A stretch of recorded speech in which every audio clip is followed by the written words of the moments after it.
Hello everyone and welcome to Season 5, Episode 32 of Pro Wrestling's Top 50. I'm your host Travis McNeil, and today we continue our countdown of the top 50 matches in NXT history with match number 19 on our list, which is the NXT Tag Team title match between the champions, American Alpha of Chad Gable and Jason Jordan, against the challengers, the Revival of Scott Dawson and Dash Wilder from the NXT TakeOver The End event held on June the 8th of 2016.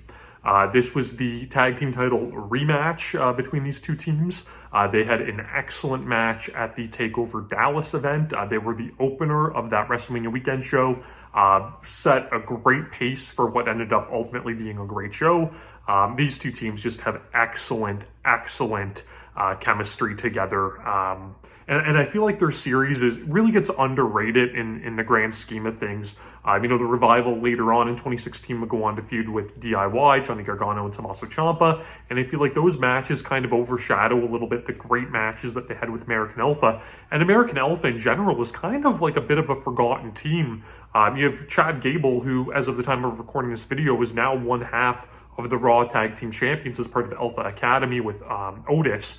But with Jason Jordan, who unfortunately, suffered an injury that put him out, I feel like people don't quite remember this team and give them the flowers that they deserve, but they were excellent, and no match, better exemplifies it than this one.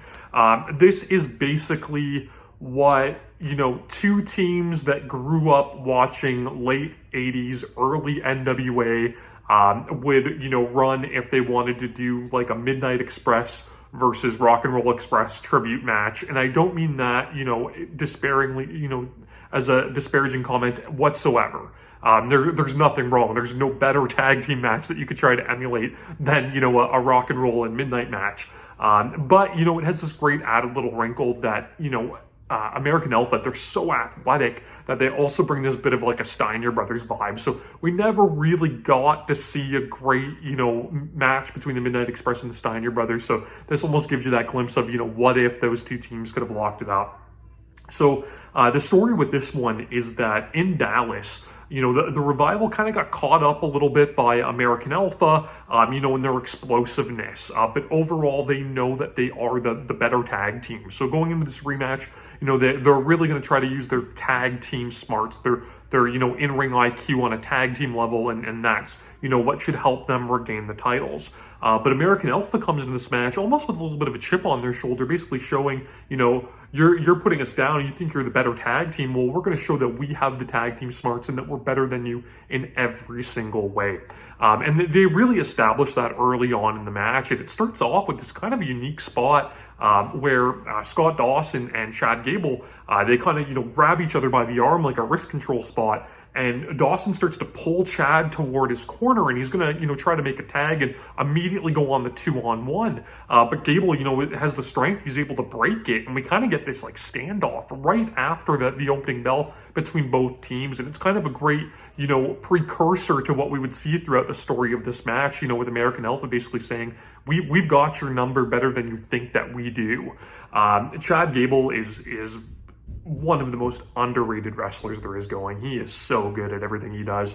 And, you think of him as this great, mat technician or this guy that can throw suplex, but like he is really agile too. And he, busts out like great arm drags and head scissors early in this match. We get a blind tag into Jason Jordan, who is so explosive and comes in with like a big time drop kick. And again, using that blind tag, which is kind of, the stereotypical kind of tag team, I'll say heel tag team trope a little bit as well, showing that they could do that and catch the Revival, who are supposed to be these tag team experts, completely off guard with it. We get, another tag team standoff, and this time the Revival's kind of frustrated, and they try to turn it into a brawl, and that doesn't work. That American Alpha sends them bailing out to the floor. We get another really good spot where they kind of do the old, like, do-si-do sort of thing, where they go to whip the heels, and they kind of, do the little rig-a-jig-jig, and away we go. And but American Alpha, comes out of that on top as well into double ankle locks, leading the heels bailing once again. So again, just really hitting home that story that, these baby faces, they're on fire at the start of this match. There was a spot that I found a little humorous in this match where the Revival does start to kind of get a little bit of control. and they go for what I always refer to as the wild side foot tag. There was an indie team in the early 2000s in IWA Mid-South called the Iron Saints, and that's what they referred to it as, where, you know, one of the heels would kind of stick their foot out toward their corner and it would get tagged in. And they do this spot, and you can tell the referee doesn't really understand it and isn't prepared for it. And he, you know, kind of waves off the tag, and he goes, no tag, no tag. And it kind of leads to like a slightly awkward moment where Scott Dawson has to then walk over to Dash Wilder and actually make the tag, leaving Chad Gable unattended to for a second, which, you know, is something that they do a really good job in this match when they do end up getting the heat in, you know, making sure that they're not leaving that opponent alone, right? Again, showing that high-level ring IQ. And it doesn't really make sense either, because the referee allows like all these blind tags with guys, you know, slapping each other's backs and stuff like that. So it really doesn't make sense that he wouldn't allow the foot tag. But again, you know, that's on the referee, not the performers in the match. There's a really great spot here too, where Chad Gable gets thrown out to the floor and Jason Jordan's on the apron, and he kind of, you know, looks to the floor to look at his partner that's been tossed to the ground, and Gable's the legal man at this point. So, you know, the Revival try to rush Jordan and use this as a distraction to basically get him off the apron to, you know, allow them to really work over Gable. But it's great because Jordan sees them coming at this point and kind of comes in to try to stop them. And it leads to this spot where both members of the Revival are trying to get him, and he kind of backs up into the corner and like goads them on, and it allows Gable to come back in and soar over top of Jordan with a big double clothesline. And then they hit, you know, a very Rock and Roll Express or rocker style double drop kick. It was just really, really good stuff, and again, a great throwback. The Revival are finally able to get their advantage here. They get a big hot shot on Gable. And, you know, they do such a great job working him over and, you know, cutting him off from the tag. There's, again, another sequence that I really, really liked where Dawson tries to drop an elbow on Gable and he rolls out of the way, and he keeps rolling as you know, Dawson keeps missing these elbows, and he rolls out to the floor, and when he rolls out to the floor, he lands on his feet.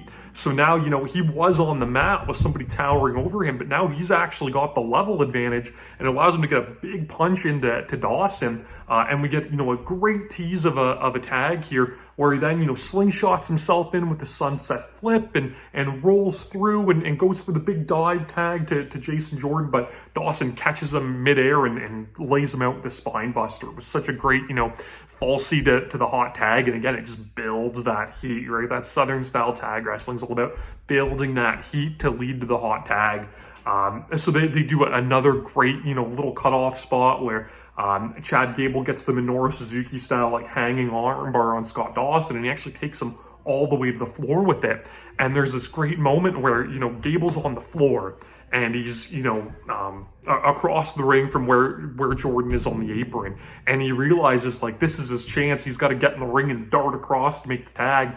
And Scott Dawson's over here, you know, on the other end of the floor, kind of nursing to Dash Wilder, and he notices what Gable's going to do, and it's this mad scramble as they both, you know, dive into the ring, and Dawson, of course, is able to cut him off before he makes the tag.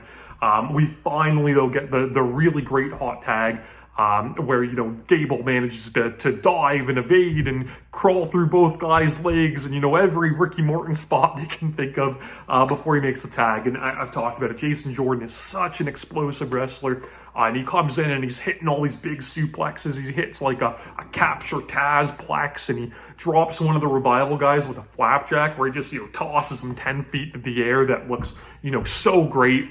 And then we move into more of these blind tags. So, you know, finally he goes for a suplex, and the Revival kind of block it. And Scott Dawson blind tags in and goes for a sunset flip, and he can't get Jordan over because he's so big and strong. But Dash Wilder lays him out with a clothesline, and then just in one fluid motion runs and dives and hits, you know, the Big E spear on Chad Gable, kind of through the ropes to the floor. And that's a spot that they used in their match in AEW with the Young Bucks too, which was an incredible match. It ranked very highly on my top 20 matches of 2020.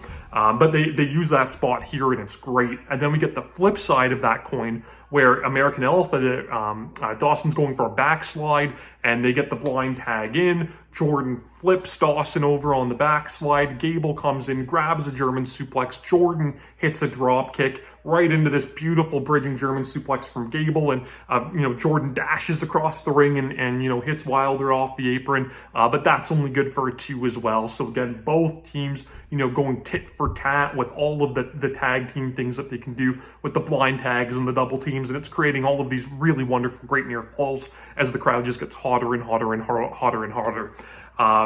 We get some callbacks to their previous matches. There's a really nice moment where Scott Dawson goes for, the fake punch into the DDT, the old Arn Anderson special. Gable's fallen to that move before, but this time he holds onto the ropes, grabs an ankle lock, but Dawson's able to kick him off. And as he flies towards the ropes, Dash Wilder's on the floor, gets him with a big right hand, turns him into a schoolboy from Dawson for another great hot near fall for the 2 count. He might have had the tights on that one a little bit, I'm not sure. But the biggest spot of the match, and this is the straight up Steiner Brothers tribute spectacular, is the Revival. They like to use all of these old tag team finishes, the spike pile driver and the Vegematic and the powerplex and everything like that. So they go for the Doomsday device. And as Dawson's coming off the top, Chad Gable, who's on Dash Wilder's shoulders, counters it into basically a big power slam or belly-to-belly suplex off the top of Dash's shoulders. And it's a little bit ugly, but it's perfect. And I remember after this match, I was probably Gable, but one of them posted a side-by-side comparison to the Steiner brothers doing this match, or doing this move from their match against the New Japan wrestlers, Fujinami and Iizuka from the Wrestle War 92 event, and it looked completely identical, even the subtle sloppiness of it. So it was really, really, really cool for that little throwback. That gets broken up, and we go into this great finish where Dash Wilder goes for an Oklahoma roll. We get the blind tag into Jason Jordan.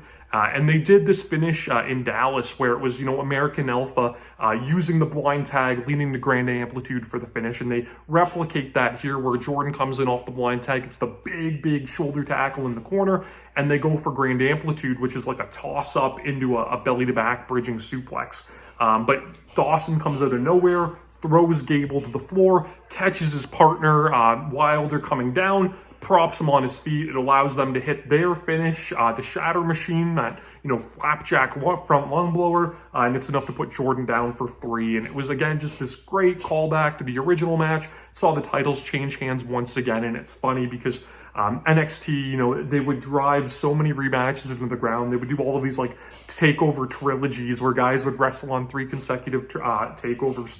If there was any match that was begging, for a final takeover bout, it was definitely this one with these 2 teams. They did, wrap up their series with a 2 out of 3 falls match on television, which was great. A narrow miss on this list, much like the tag match they had in Dallas.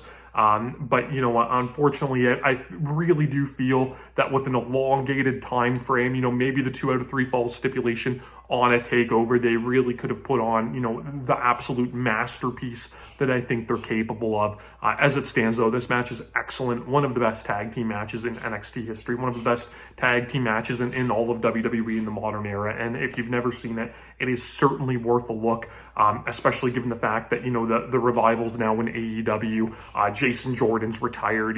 It's kind of nice to see, what they were able to put together in the past and just how well suited they were as opponents for each other. You can check this match out, of course, on Peacock. If you're outside the US, it's on the WWE Network. You can subscribe to my channel here on YouTube so that you never miss a video. Follow me on Instagram and Twitter at Wrestling50. And please join me again tomorrow as we continue to count down Pro Wrestling's Top 50.